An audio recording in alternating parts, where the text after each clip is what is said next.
Good morning students. मैं आप सब लोगों का सूरज स्कूल बुलाना के ऑफिशियल यूट्यूब चैनल पे हार्दिक स्वागत करता हूं। मैं आप सब लोगों से रिक्वेस्ट करूंगा कि अगर आपने अब तक चैनल को सब्सक्राइब नहीं किया है तो चैनल को सब्सक्राइब कर लें, बेल आइकन को प्रेस कर लें ताकि लेटेस्ट नोटिफिकेशन आप लोगों के पास पहुंचती रहे। देखिए, हमने अब तक 6 लेक्चर 11th क्लास के मैथ्स के डिलीवर किए हैं। हम आज 11th क्लास के मैथ्स की बात करेंगे और 11th क्लास के मैथ्स के हमने अभी तक 5 लेक्चर डिलीवर किए हैं और इन 5 लेक्चर्स में हमने जो टॉपिक डिस्कस किया है वो सेट्स का टॉपिक था और जो लास्ट टॉपिक हमने जो डिस्कस किया था वो डिस्कस किया था सबसेट का। आप सब लोगों को पता है कि हमने सबसेट की डेफिनेशन, सबसेट के बारे में मैंने आप लोगों को बताया था कि सबसेट क्या होता है, सबसेट कैसे काम करता है, वो सब मैंने आप लोगों को समझाया था। तो यहाँ पे सबसेट के बारे में एक बार थोड़ा सा हल्का सा रिवीजन कर लेते हैं ताकि आपको एक बार रिवाइज हो जाए कि सबसेट के बारे में मैंने क्या बताया था। देखिए, if every element of a set A is present in set B, then A is called subset of B. ठीक है, बात समझ में आई आपको कि अगर मान लो मैं ए की यहाँ पे कुछ वैल्यू लेता हूँ, मैं ए सेट मानता हूँ, यहाँ पे मैंने ए सेट माना 1 2 3 4। ठीक है, 1 2 3 4। मैंने एक बी सेट लिया, यहाँ पे जैसे मैंने लिया 2 3 4, ये मैंने बी सेट लिया। ठीक है, 2 3 4 1 2 3 4 और एक मैंने एलिमेंट और ले लिया 5। ठीक है, अब आप देख सकते हैं कि ए के सारे एलिमेंट 1 2 3 4 बी में प्रेजेंट है। आप देख सकते हैं ये बात, बी में एक एलिमेंट एक्स्ट्रा है, तो हम लिख सकते हैं यहाँ पे सबसेट का सिंबल क्या था अपना, ये था। ए इज सबसेट ऑफ बी लिख सकते हैं हम, मतलब ए के सारे एलिमेंट किसके अंदर हैं, ए के सारे एलिमेंट आपके बी के अंदर हैं। बात समझ में आ गई आपको? तो ये प्रीवियस लेक्चर हमने डिस्कस किए थे। मैं सूरज बिलाना स्कूल की तरफ से रिक्वेस्ट करूँगा कि अगर प्रीवियस वीडियोज़ आपने नहीं देखे हैं तो प्रीवियस वीडियोज़ को एक बार ज़रूर चेक कीजिएगा ताकि आपको इसके बारे में कंफर्मेशन मिले कि प्रीवियस लेक्चर्स में क्या हुआ था। ठीक है, ताकि वो टॉपिक्स आपको क्लियर हों। आज जो हम बात करेंगे वो दो चीज़ों की बात करेंगे। एक तो पावर सेट की हम बात करेंगे कि पावर सेट आपका क्या होता है, वो हम थोड़ा सा डिस्कस करेंगे। एक हम यूनिवर्सल सेट के बारे में डिस्कस करेंगे। तो पहले पावर सेट के बारे में डिस्कस करते हैं, फिर उसके बाद यूनिवर्सल सेट के बारे में डिस्कस करेंगे। तो पावर सेट क्या होता है, देखिए एक मान लेते हैं कि मेरे पास एक सेट है 1 2 और 3। ये मेरे पास एक सेट है ए और मुझे ए का पावर सेट निकालना है। मैं फाइंड आउट करना चाहता हूँ पावर सेट किसका, ए का। तो पावर सेट को लिखते हैं पी ऑफ ए, ऐसा लिखता हूँ। अगर यहाँ पे सेट होता मेरे पास बी और बी में एलिमेंट होता सिर्फ एक 1, तो मैं लिखता यहाँ पे पी ऑफ बी लिखता, मतलब पावर सेट ऑफ बी लिखता। तो पावर सेट होता क्या है, पावर सेट होता है आपके अलग अलग एलिमेंट्स का सेट। ठीक है, जैसे कि मैं यहाँ पे समझाता हूँ। देखिए, पावर सेट में सबसे पहले 5 एलिमेंट तो होता ही होता है। 5 मतलब कि एम्प्टी सेट है, मैं ये मान के चलता हूँ इसको कि एम्प्टी सेट है। उसके बाद इसका एक एक एलिमेंट हमें ऐसा लिखता चलना है, मतलब इस सेट में सारे सेट्स लिखने हैं, सेट के अंदर सेट। ठीक है, फिर 2 भी है इसके अंदर, फिर 3 भी है इसके अंदर। ठीक है, ऐसे फिर 1 और 2 भी है इसके अंदर, फिर 2 और 1 भी है इसके अंदर, फिर 1 और 3 भी है इसके अंदर, फिर 3 और 1 भी है इसके अंदर। ऐसे ही 2 और 3 है इसके अंदर, 3 और 2 है इसके अंदर। बात समझ में आ गया आपको? ये जो सेट बनेगा आपका, और लास्ट 1 2 3 तो आपका है ही, लास्ट आपका 1 2 3 तो है ही। तो ये जो कंप्लीट आपका जो सेट बना है, ये पूरा कंप्लीट जो आपका सेट बना है, इस सेट को हम क्या बोलेंगे, इस सेट को हम पावर सेट से डिनोट करेंगे। ठीक है, तो यहाँ पे आपका ए के जो पावर सेट बने वो क्या बने, ये आपके पावर सेट बन गए किसके, ए के। ठीक है, ऐसे अगर मैं पावर सेट निकालूँ बी के, अगर मैं पावर सेट निकालूँ बी के, बी मैंने एक क्या लिया था, सेट लिया था जिसमें एक ही एलिमेंट था। तो पावर सेट बी के क्या बनेंगे, 5 तो बनेगा ही बनेगा, 5 तो आएगा ही आएगा, साथ में कौन आएगा, 1 आएगा। बस ये जो सेट बनेगा ये पावर सेट बनेगा बी का। मतलब हमें जितने भी सेट में एलिमेंट हैं वो सब अकेले अकेले लिखने हैं, फिर 2 के पेयर में अगर 3 है तो, और 3 होते तो 4 होते, तो यहाँ पे 4 होते तो पहले 2 के पेयर में, फिर 3 के पेयर में, फिर 4 के पेयर में, ऐसे लिखे जाते हैं। बात समझ में आ गया आपको? ठीक है, पावर सेट समझ में आ गया। पावर सेट के बाद हम जो पढ़ते हैं वो पढ़ते हैं हम यूनिवर्सल सेट। पावर सेट के बाद हम क्या पढ़ते हैं, पावर सेट के बाद हम पढ़ते हैं यूनिवर्सल सेट के बारे में कि यूनिवर्सल सेट आपका क्या होता है। ठीक है, यूनिवर्सल सेट के बारे में देखते हैं।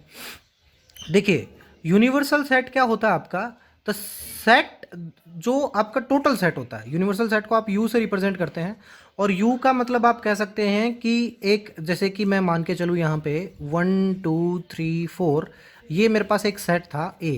तो यूनिवर्सल सेट क्या होता है आपका, universal set set of natural number आप लिख सकते हैं। सेट ऑफ नेचुरल नंबर में अब क्या होगा, सेट ऑफ नेचुरल नंबर में सारे नेचुरल एलिमेंट्स, सारे नेचुरल नंबर के एलिमेंट्स आ जाएंगे। बात समझ में आई। यूनिवर्सल सेट क्या होता है आपका, टोटल सेट होता है, कंप्लीट सेट होता है। ठीक है, जैसे मैं कहूँ सेट ऑफ प्राइम नंबर्स, तो सेट ऑफ प्राइम नंबर्स आ जाएंगे। जैसे मैं कहूँ सेट ऑफ रियल नंबर्स, तो उसमें रियल नंबर्स आ जाएंगे। मैं कहूँ सेट ऑफ इंटीजर्स, तो उसमें इंटीजर्स आ जाएंगे। तो यूनिवर्सल सेट क्या होता है आपका, आपका कंप्लीट सेट होता है। जैसे मैं कहूँ कि पॉपुलेशन के बारे में डिस्कस कर रहे हैं, वर्ल्ड की पॉपुलेशन के बारे में, तो जितने पीपल्स उस वर्ल्ड में रहते हैं वो सब क्या हो जाएंगे आपके, वो सब आपका क्या बन जाएंगे, यूनिवर्सल सेट बन जाएंगे, जो पीपल्स रहते हैं। ठीक है, तो आपको यूनिवर्सल सेट समझ में आया। यूनिवर्सल सेट क्या होता है, कंप्लीट सेट होता है। जैसे मैं बात करूँ कि वर्ल्ड में कितनी पॉपुलेशन है, अगर मैं उसकी स्टडी करूँ, तो उसकी स्टडी में क्या होगा आपके, वो सब पीपल्स आ जाएंगे जो इस वर्ल्ड में रह रहे हैं। ठीक है, अगर मैं बात करूँ सेट ऑफ नेचुरल नंबर, तो क्या होगा, set of natural number universal set बनेगा, जिसमें क्या होगा, सारे नेचुरल नंबर्स होंगे, जैसे कि मैंने लिखा है इस एग्जाम्पल के अंदर। ठीक है, बात समझ में आ गई इतनी। नेक्स्ट टॉपिक के बारे में हम डिस्कस करते हैं। जो नेक्स्ट टॉपिक आपका रहेगा वो क्या है, उसके बारे में थोड़ा सा डिस्कस करते हैं। नेक्स्ट जो आपका टॉपिक है वो है वेन डायग्राम। ये बहुत इंपॉर्टेंट टॉपिक है, अगर ये आपने नहीं पढ़ा तो बहुत इंपॉर्टेंट टॉपिक है, और इसमें से पक्का क्वेश्चन बनता है। तो वेन डायग्राम को बहुत अच्छे से देख लीजिएगा, बहुत जगह काम आता है। जब भी आप किसी कंपटीशन एग्जाम में बैठेंगे तो भी काम आएगा। तो वेन डायग्राम को आपने बहुत अच्छे से देख लेना है। जो वेन डायग्राम है आपका, ये जॉन वेन ने डिज़ाइन किया था, जॉन वेन ने आपको दिया था, जॉन वेन, इन्हीं के नाम के ऊपर इसका नाम पड़ा है वेन डायग्राम का। और वेन डायग्राम में एक्चुअली होता क्या है, देखिए वेन डायग्राम में जो कंप्लीट होता है वो एज ए रेक्टेंगल रिप्रेजेंट होता है। ठीक है, ये क्या है आपका, ये आपका यूनिवर्सल सेट आप कह सकते हैं। ठीक है, तो universal set is represented by rectangle. ये आप क्या कह सकते हैं कि ये आपका क्या है, ये आपका एक यूनिवर्सल सेट है, ये आपका यूनिवर्सल सेट है। अब यूनिवर्सल सेट के अंदर हमें क्या करने पड़ेंगे भाई, हमें सेट तो रिप्रेजेंट करने पड़ेंगे ना, हमें तो सेट रिप्रेजेंट करने पड़ेंगे। तो मैं यहाँ पे यू लेके चलता हूँ, मैं यहाँ पे यू लेके चलता हूँ आपका 1 2 3 4 5 6 7 8 9 और 10। अब इस यूनिवर्सल सेट के अंदर जो भी सेट रिप्रेजेंट होंगे, इस यूनिवर्सल सेट में जो भी सेट रिप्रेजेंट होंगे, देखिए मैं एक चीज़ यहाँ पे पहले लिख देता हूँ आपके लिए कि यूनिवर्सल सेट, जो मेन सेट आपका होता है, universal set is always represented with the help of rectangle, represented with the help of rectangle. ठीक है, मतलब जो आपका मेन सेट होगा उसको आप किस फॉर्म में रिप्रेजेंट करेंगे, जैसे कि मैंने यहाँ पे किया है, एक रेक्टेंगल ड्रॉ कर ली है ना, तो मैंने उस यूनिवर्सल सेट को किसके थ्रू रिप्रेजेंट किया है, एक रेक्टेंगल के थ्रू। अब जो भी इसके सबसेट होंगे, सबसेट तो आप समझते हैं ना, अब जो भी इसके सबसेट होंगे they all are represented in the form of circle. इनको हम किस फॉर्म में, सबसेट जो भी होंगे किस फॉर्म में रिप्रेजेंट होंगे, आपके सर्कल की फॉर्म में रिप्रेजेंट होंगे। ठीक है, इतनी बात समझ में आ गई आपको, अरे इतनी बात समझ में आई कि नहीं। अब जो एलिमेंट्स की बात रह गई, अब बात क्या रह गई, अब बात देखो मैंने क्या बात बता दी आपको कि यूनिवर्सल सेट हमेशा रेक्टेंगल में रिप्रेजेंट होता है, बिल्कुल सही बात है। अब जो इसका सबसेट होता है वो सर्कल में रिप्रेजेंट होता है, ये बात भी ठीक है। अब जो एलिमेंट्स होते हैं, एलिमेंट्स कैसे रिप्रेजेंट होंगे, फिर एलिमेंट्स रिप्रेजेंट होंगे सर्कल और उसके सामने फिर डॉट, ऐसे ये डॉट, फिल डॉट। एलिमेंट्स कैसे रिप्रेजेंट होंगे, फिल डॉट से रिप्रेजेंट होंगे, मतलब एक सर्कल टाइप में, और वो फिल होगा सर्कल, वो एम्प्टी सर्कल नहीं होगा, फिल होगा। जैसे कि मैं यहाँ पे एक बार एग्जांपल के थ्रू समझा देता हूँ। मैंने एक ए सेट लिया, ए सेट जो मैंने लिया वो लिया मैंने 2 3 5 और 7, ये मैंने ए सेट लिया। अब मेरे पास जो सेट हैं वो दो सेट हैं, एक यूनिवर्सल सेट है और एक ए सेट है। अब मुझे इसको रिप्रेजेंट करना है किस में, मुझे इसको वेन डायग्राम में रिप्रेजेंट करना है। तो वेन डायग्राम में कैसे रिप्रेजेंट करूंगा, आपको पता है कि आपने क्या बना लेना है, एक रेक्टेंगल बना लेना है, जैसे मैंने बना दिया यहाँ पे। वो किसके लिए होगा, यूनिवर्सल सेट के लिए होगा। एक आपने सर्कल ड्रॉ कर लेना है, ये सर्कल किसके लिए होगा, ये सर्कल होगा आपका किस सेट के लिए, जो इसका सबसेट है। जो इस यूनिवर्सल सेट का जो सबसेट बनेगा उसके लिए आपने क्या ड्रॉ कर लेना है, एक सर्कल ड्रॉ कर लेना है। एलिमेंट्स को कैसे फिल करना है आपने, एलिमेंट्स को आपने सर्कल फिल्ड से डिनोट करना है। तो यहाँ पे एलिमेंट्स क्या क्या है देखिए, पहला एलिमेंट 1 तो है आपका, 1 है, 1 लिख दिया मैंने। अब 2 देखिए, 2 आपका यूनिवर्सल सेट में भी है और 2 आपका सबसेट में भी है। अब कहाँ रिप्रेजेंट करें इसको, इसको रिप्रेजेंट करेंगे हम सर्कल के अंदर ऐसे, ठीक है। यहाँ लिख देंगे ए, कि ये कौन सा सेट है आपका, ये आपका ए सेट है। बात समझ में आ गया आपको। उसके बाद कौन सा एलिमेंट है, 3। 3 देखिए, 3 क्या दोनों में है, बिल्कुल दोनों में है। तो आप इसको किस में रिप्रेजेंट कर देंगे, आप इसको सर्कल में रिप्रेजेंट कर देंगे, ठीक है। फिर क्या है, फिर 4, 4 सर्कल में नहीं है तो आप रेक्टेंगल में रिप्रेजेंट कर देंगे 4, ठीक है। फिर क्या आपका 5, 5 सर्कल में है तो आप सर्कल में रिप्रेजेंट कर देंगे। फिर क्या आपका 6, 6 सर्कल में नहीं, आई मीन सबसेट में नहीं है तो आप बाहर रिप्रेजेंट कर देंगे रेक्टेंगल में। फिर 7, 7 दोनों में है, सबसेट में भी है और यूनिवर्सल में भी है तो आप सर्कल में रिप्रेजेंट कर देंगे, ये कर दिया मैंने। उसके बाद 8 देखेंगे, 8 देखिए किस में है, 8 सिर्फ यूनिवर्सल सेट में है, सबसेट में नहीं है तो आप 8 को बाहर रिप्रेजेंट कर देंगे, ये मैंने 8 को रिप्रेजेंट कर दिया। आप रेक्टेंगल में कहीं भी रिप्रेजेंट कर सकते हैं, आप रेक्टेंगल में 1 को ज़रूरी नहीं आप यहीं पे रिप्रेजेंट करें, आप चाहें तो यहाँ पे भी कर सकते हैं, यहाँ पे भी कर सकते हैं, पर यहाँ नहीं कर सकते। यहाँ क्यों नहीं कर सकते बेटा, मैंने अभी तो बताया आपको, आप भूल जाते हो। देखिए मैंने क्या बताया आपको कि ये क्या है, ये सर्कल जो ड्रॉ किया है मैंने, ये किसके लिए किया है, ये मैंने सबसेट के लिए किया है बेटा, यूनिवर्सल सेट के लिए नहीं किया। यूनिवर्सल सेट के लिए मैंने क्या ड्रॉ किया था, यूनिवर्सल सेट के लिए मैंने रेक्टेंगल ड्रॉ की थी, ठीक है। तो अब 8 मैंने यहाँ पे रिप्रेजेंट कर दिया। 9 यूनिवर्सल सेट में है लेकिन सबसेट में नहीं है तो रेक्टेंगल में रिप्रेजेंट कर दिया 9। ऐसे ही मैंने किसको रिप्रेजेंट कर दिया, ऐसे ही मैंने 10 को रिप्रेजेंट कर दिया, जो रेक्टेंगल में आएगा। क्यों आएगा, क्योंकि वो यूनिवर्सल सेट में है लेकिन सबसेट में नहीं है। इतनी बात समझ में आ गया आपको। चलिए मैं एक एग्जांपल लेके चलता हूँ आपके सामने। देखिए मैंने यूनिवर्सल सेट लिया, एक मैंने लिया 1 2 3 6 9 12 13 और 15, ये मैंने यूनिवर्सल सेट लिया। यूनिवर्सल सेट हो गया आपका। अब अच्छा, जो सबसेट बनेंगे ना बेटा, एक चीज़ और ध्यान रखना, जो भी सबसेट बनेंगे वो एलिमेंट्स इस यूनिवर्सल सेट में ज़रूर मिलेंगे आपको।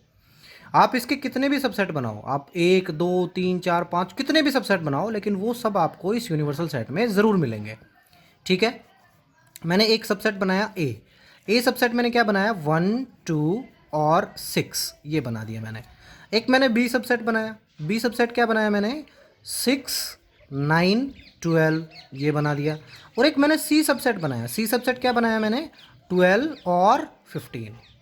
तो ये मैंने 3 सबसेट बनाए एक यूनिवर्सल सेट से। और मेरे से क्वेश्चन में कहे कि मेरे को इसको वेन डायग्राम की फॉर्म में रिप्रेजेंट करना है, तो बेटा ध्यान से देखिए, बिल्कुल ध्यान से देखिए। देखिए यूनिवर्सल सेट के लिए मैं क्या करता हूँ, देखिए सबसे पहले आपने रेक्टेंगल तो ड्रॉ कर लेनी है। देखिए मैं बार बार रिपीट कर रहा हूँ, ये टॉपिक बहुत इंपॉर्टेंट टॉपिक है, इस टॉपिक को बहुत अच्छे से देखना आप लोगों ने। अगर कोई भी चीज़ आपको समझ में ना आए तो आपके लिए यूट्यूब ने कमेंट सेक्शन बनाया बेटा। कमेंट सेक्शन तो पढ़ा होगा ना, कमेंट क्या होता है, अरे जहाँ पे आप कमेंट कर सकते हैं, जहाँ पे आप टीचर से पूछ सकते हैं। तो देर मत कीजिए, पूछिए टीचर से अगर समझ में नहीं आ रहा है तो, ठीक है। चलिए हम क्या कर रहे हैं यहाँ पे, यूनिवर्सल सेट रिप्रेजेंट करेंगे पहले, फिर ए बी और सी। चलिए यूनिवर्सल सेट में सबसे पहले क्या देखते हैं, 1 देखते हैं। अब 1 ए के अंदर भी है तो मैंने क्या किया, यहाँ पे एक सर्कल ड्रॉ कर लिया, एक सर्कल बना लिया मैंने, जिसको नाम दे दिया मैंने ए, कि ये ए सेट है। यहाँ पे मैंने 1 को रिप्रेजेंट कर दिया।